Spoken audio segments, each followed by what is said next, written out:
कहना क्या आतंकवादी हैं ये, इनमें कहना क्या है? मतलब ये आतंकवादियों से राय ली जाएगी कि अम्बेडकर के बारे में, जो गोडसे के पुजारी हो, देशद्रोही हो, जो आतंकवादी हो, उनसे अम्बेडकर के बारे में विचार लिया जाएगा। वो कभी अम्बेडकर का समर्थन कर देंगे?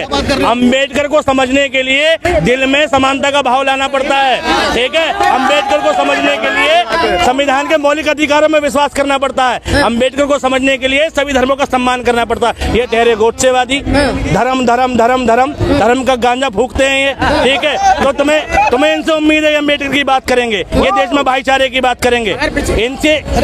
इनकी तो बात सुनना भी गर्क है।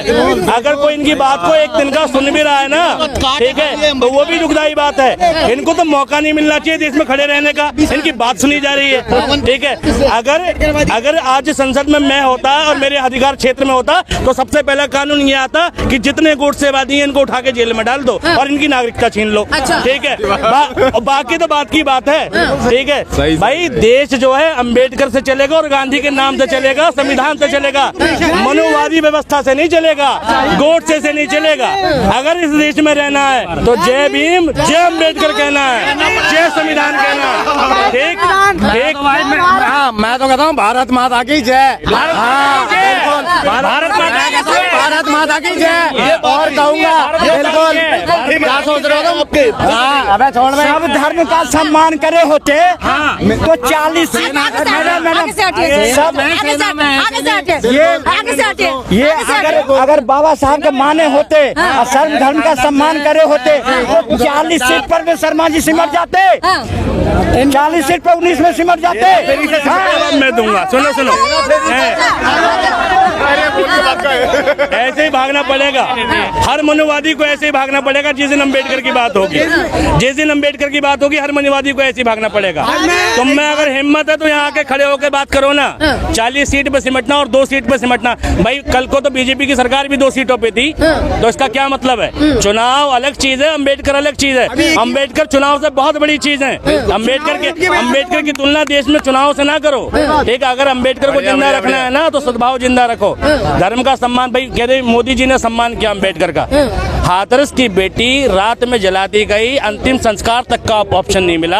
अगले दिन उसके घर को नजरबंद कर दिया गया, परिवार वालों को नजरबंद कर दिया गया। कौन सा अम्बेडकर का संविधान किया, सम्मान किया तुमने? अम्बेडकर का सम्मान होता, अम्बेडकर का सम्मान होता तो उस दलित बेटी को अधिकार होता। उल्टा उसके विरोध में दूसरे समाज ने पंचायतें करी, ठीक, पेशाब कांड होता है, ठीक। अम्बेडकर का सम्मान होता है। एक दलित दूल्हा घोड़ी पे चढ़ता है, 2 थानों की पुलिस लगानी पड़ती है इस देश में। अम्बेडकर के सम्मान की बात है क्या ये? अगर अम्बेडकर के सम्मान की बात होगी तो हर दलित को आजादी होगी घोड़ी पे चढ़ने की। हाथरस जैसे कांड नहीं होंगे, पेशाब कांड नहीं होंगे और उनके विरोध में पंचायतें नहीं होंगी।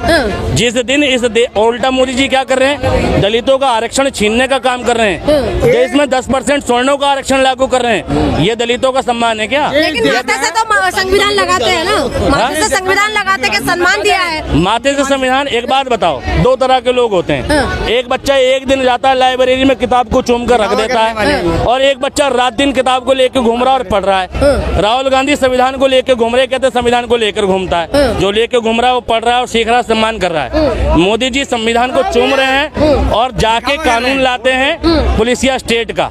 ये संविधान का सम्मान है क्या? मोदी जी संविधान का सम्मान करते हैं और स्टेज से नारे लगवाते हैं, बटोगे तो कटोगे। मोदी जी सम्मान करते हैं और मोदी जी के समर्थक कहते हैं हिंदू राष्ट्र चाहिए हमें। कौन से संविधान के मौलिक अधिकार का सम्मान है? लेकिन ये बताइए, जो जितना सम्मान मान सम्मान बीजेपी ने दिया है, कह रहे हैं किसी ने भी नहीं देना, कांग्रेस ने दिया है। कितनी यूनिवर्सिटियां खुलवाई हैं मोदी जी ने बाबा साहब अम्बेडकर के नाम पे? कितने हॉस्पिटल खुलवाए हैं मोदी जी ने बाबा साहब अम्बेडकर के नाम पे? जितने भी यूपी में बाबा साहब अम्बेडकर के नाम पे हॉस्पिटल है वो मायावती ने बनवाए हैं। मोदी जी का बताओ मुझे कौन सा है? ठीक है, देश में टेक्निकल यूनिवर्सिटी दिल्ली के अंदर अम्बेडकर कॉलेज है, ये सब किसने बनवाए? कांग्रेस ने बनवाए। मोदी जी के शासनकाल में कौन सी अम्बेडकर यूनिवर्सिटी बनी, बताओ मुझे। कौन सा सम्मान है? और सम्मान इतना ही है, तुम्हें चंद्रशेखर जो है एक नगीना का सांसद है, वो तुम्हें ठीक नहीं लगता। तुम बाकी दलितों की तो बात कर रहे हो। लेकिन ये बताइए, जिस तरीके से अभी बात चल रही है 24 तारीख को जो है मायावती कह रहे हैं प्रोटेस्ट करेंगे पूरा देश भर में। बिल्कुल होगा, बिल्कुल होगा। मेरा पुरजोर समर्थन है मायावती जी के प्रोटेस्ट रिक्वेस्ट को। और जो लोग सोचते हैं कि अंबेडकर दलितों के भगवान या दलितों के नेता हैं, वो ये गलत फहमी निकाल दें। अंबेडकर इस देश के लोकतंत्र के नेता हैं, देश के नेता हैं और देश के भगवान हैं। ठीक है, अगर इस देश में तुम लोकतंत्र की भावना को 1% भी दिल में रखते हो तो 24 तारीख वाले आंदोलन का सम्मान करो। अगर कुछ नहीं कर सकते तो रात में छतों पे कैंडल लाइट लेके खड़े हो जाओ बस। क्या योगदान है अम्बेडकर जी का, क्या क्या योगदान है? इधर आइए ना, ये कितना मानते हैं अम्बेडकर को? पहले एक बात सुनो, अरे तुम तो फालतू अम्बेडकर जब देश अम्बेडकर जी बोलो जी, अम्बेडकर जी को चुनाव में हराने वाला कांग्रेस पार्टी ही है। शर्मा जी जवाब देंगे। और सुनो 51 कार्टून के राज भी आज जनता को बता दो। जो जवाहरलाल नेहरू यूनिवर्सिटी, सुनो, जवाहरलाल इंटरनेशनल, अरे करो ना, मना कर रखा नहीं। गुजरात से 51 कार्टून में पंडित जवाहरलाल नेहरू, सोनिया गांधी, इंदिरा गांधी, राजीव गांधी, सबके लेटर जो 51 कार्टून में सोनिया गांधी मंगवाई और अपने घर में बात हो रही वो भी तो राज बताए देश को।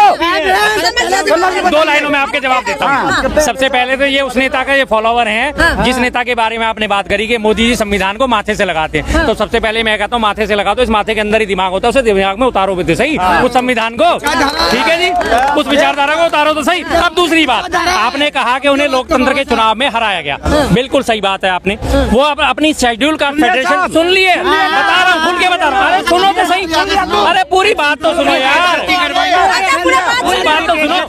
ये बात बिल्कुल सही है, सुनिए एक मिनट भाई साहब, सबके जानकारी के मतलब की चीज है, सबके जानकारी की मतलब बिल्कुल ठीक बात है। अम्बेडकर साहब ने चुनाव लड़ा था शेड्यूल कार्ड फेडरेशन से, उन्होंने अपनी अलग पार्टी बना रखी थी, उसके थ्रू वो कैंडिडेट बने थे और कांग्रेस ने उनके खिलाफ अपना कैंडिडेट खड़ा करा था और वो लोकसभा के चुनाव में हारे। उनके हारते ही फौरन ही बॉम्बे प्रेसिडेंसी, कांग्रेस का बहुमत था, बॉम्बे प्रेसिडेंसी को लागू करके उसमें उन्हें राज्यसभा की सीट से उन्हें फौरन के फौरन सदन में लेके आए थे। 15 दिन या 20 दिन का मात्र गैप रहा था, उन्हें फौरन सदन में वापस लेके आए, राज्यसभा का उन्हें सदस्य बनाया और राज्यसभा का सदस्य बनाते ही 1 मिनट बताते हैं यार, बताते हैं 367 सीटें कांग्रेस को हासिल हुई थी पहले चुनाव में। 367 सीटों का बहुमत प्राप्त करने के बावजूद ही नेहरू जी ने अपने मंत्रिमंडल में उनको राज्यसभा से सांसद बना के शामिल करा। क्या ये अपमान है या सम्मान है? अब इन्होंने भाई साहब ने बात करी उनकी, अब ये भाई सुन तो लो यार, सुनो मैं इसका भी जवाब देता हूँ। इन्होंने अपमान की बात करी कि उन्हें इस्तीफा क्यों देना पड़ा। इस्तीफे की बात आई थी, महिलाओं के खिलाफ जो पूना पैक्ट में जो समझौते हुए थे वो पूरी तरह से लागू नहीं हो रहे थे, उससे नाराज होकर पूना पैक्ट के समझौते जो है आमूलचूल परिवर्तन नहीं ला पा रहे थे, उससे नाराज होकर उन्होंने वहां से जो है ना इस्तीफा दिया, कानून मंत्री के पद से इस्तीफा दिया। कितनी देर रहे? मात्र 3.5 महीने वो बाहर रहे। उसके बाद आम चुनावों की घोषणा हो गई, चुनाव उन्होंने लड़ा और चुनाव लड़ते फौरन उन्होंने दोबारा से मंत्रिमंडल में शामिल करा। अगर उन्हें दरकिनार करना ही होता तो भाई ना तो 1946 की अंतरिम सरकार में उन्हें अपने मंत्रिमंडल में शामिल करते, ना 1951-52 के आम चुनाव में अपने मंत्रिमंडल में शामिल करते। क्यों करा? क्यों उन्हें इज्जत दी? दूसरा प्रश्न सुन लो। जब देश आजाद हुआ तो बाबा साहब तो थे ही ना, उनके चुनाव था ही ना, उनके कानून था ना, उनको अपमान करने का काम कांग्रेस सबसे पहले ये करी कि बगैर चुनाव के पंडित जवाहरलाल नेहरू को प्रधानमंत्री क्यों बनाया गया? मैं इनसे एक आज बता, मैं देखो सुनो, मैं अगर 1 मिनट भाई साहब, 1 मिनट सुनो, नहीं आऊंगा भाई। ये जो सवाल इन्होंने पूछा इसका जवाब बहुत बार दे चुके हैं, बहुत वीडियो में दे चुके हैं। एक बात, अगर मैं डॉक्टर होता तो मैं इन जैसे अंधभक्तों को अपने चिकित्सालय ले जाता, इनका गोदा द्वार देखता कि कीड़ा कौन सा साला, ठीक कसम से मैं देखता कि कीड़ा कौन था जो निकलता नहीं। एक बात, दूसरी बात, अभी एक्सपोज कर दूं ये अम्बेडकर का सम्मान करते ही नहीं करते। 1 मिनट, गोडसे गांधी नहीं करूंगा, ये और इनके नेता ये मोदी जी के समर्थक है। जवाब दो। नहीं, अरे तड़को मत यार। तीसरा प्रश्न बोलने तो दो यार, मैं इधर सिर्फ 2 सवाल पूछूंगा कि भाई हिंदू राष्ट्र या लोकतांत्रिक राष्ट्र बताओ। अब देखो हिंदू मुस्लिम पढ़ाएगा, फिर आगे हिंदू मुस्लिम नहीं, फिर तीसरा प्रश्न, अगर बाबा साहब को इतना मानते हो, उनको सम्मान करते हो, सुनो सम्मान मानते हो, तो तमिलनाडु तमिलनाडु में कच्चा चिट्ठू था, कांग्रेस की सरकार थी, पूरी पार्टी था, विपक्ष में कोई नहीं था। चाहता तो संविधानिक ढांचे से उसको बदलाव करता, लेकिन बगैर संविधान में पास कराए कच्चा चिट्ठू श्रीलंका को क्यों दे दिया? कहाँ से कहाँ पहुँच गए? अगर मुझसे ये सवाल पूछा जाता कि इस्लामिक राष्ट्र या लोकतांत्रिक राष्ट्र, तो 1 सेकंड के 10वें क्षण को गवाए बिना मैं कहता लोकतांत्रिक राष्ट्र। लेकिन अगर ये संविधान का सम्मान करते तो इन्हें लोकतांत्रिक राष्ट्र बोलने में दिक्कत क्या है? बताओ मुझे। हमने संविधान को सम्मान करे हैं, हमने संविधान को सम्मान करे, माथे पे रखे हैं। अगर संविधान में बदलाव किए हैं तो हम सुनो, महिला सशक्तिकरण के लिए 370 के लिए 3 तलाक के लिए हमने संविधान लाए, देश के लिए। तुमने संविधान को बदला है अपने पार्टी की कुर्सी बचाने के लिए, अपनी धर्म को बचाने के लिए। नहीं चलेगी अब देश में। सम्मान किया कि मणिपुर के अंदर महिलाओं को अरे मैडम, हमने इतना सम्मान मणिपुर में करे ना, जो राज्यपति राज हम जीतते जा रहे हैं, इतना सम्मान हारते जा रहे हैं। इतना सम्मान किया कि मणिपुर के अंदर संविधान के धज्जे उड़ा दिया। नहीं चल रही है, सारी व्यवस्था ठीक होगा। और मणिपुर में भी गंगा जमुना भी बचेगा। और कहे ना अमित शाह ने 2026 तक नक्सलवाद खत्म कर देंगे।